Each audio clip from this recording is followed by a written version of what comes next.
নিষিদ্ধ ঘোষিত রাজনৈতিক দল আওয়ামী লীগ এবং তাদের অঙ্গ সংগঠন ছাত্রলীগের ব্যানারে দেশের বেশ কিছু জেলায় নতুন করে আকস্মিক মিছিল ও বিক্ষোভের ঘটনা ঘটেছে।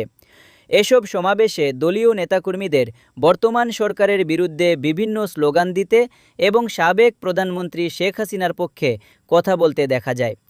সাম্প্রতিক সময়ে দেশের বিভিন্ন এলাকায় ঘটে যাওয়া এমন কিছু প্রধান ঘটনার বিবরণ নিচে দেওয়া হলো। কুমিল্লা সদরের দক্ষিণ উপজেলার মতিয়ারা এলাকায় ঢাকা চট্টগ্রাম মহাসড়কে ছাত্রলীগের ব্যানারে হঠাৎ একটি মিছিল বের করা হয়।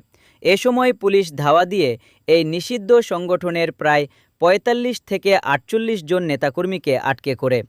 এই ঘটনার পর পরবর্তীতে ২০৮ জনের বিরুদ্ধে রাষ্ট্রদ্রোহ সহ বিভিন্ন ধারায় মামলা দায়ের করা হয়েছে।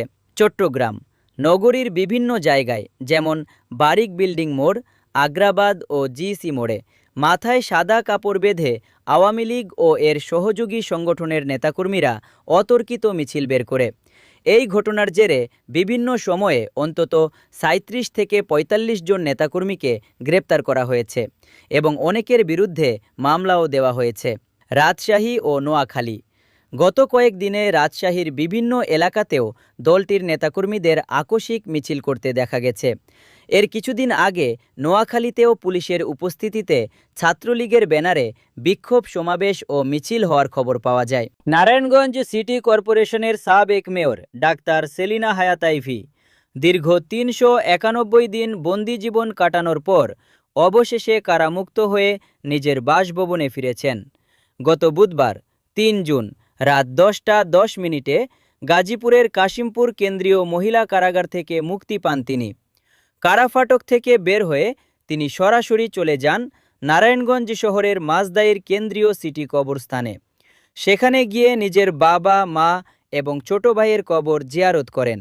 এরপর বৃহস্পতিবার রাত 12:30টার দিকে তিনি নারায়ণগঞ্জের দেওবক এলাকার চুনকা কুটিরে পৌঁছান।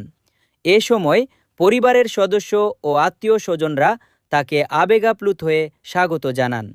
দীর্ঘদিন পর প্রিয়জনকে কাছে পেয়ে পরিবারের মাঝে এক আবেগঘন পরিবেশের সৃষ্টি হয়।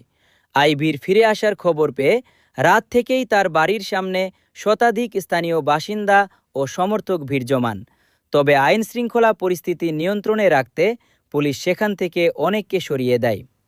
তার এই কারামুক্তিকে কেন্দ্র করে শহরের বেশ কয়েকটি গুরুত্বপূর্ণ এলাকায় অতিরিক্ত পুলিশ মোতায়েন করা হয়েছে।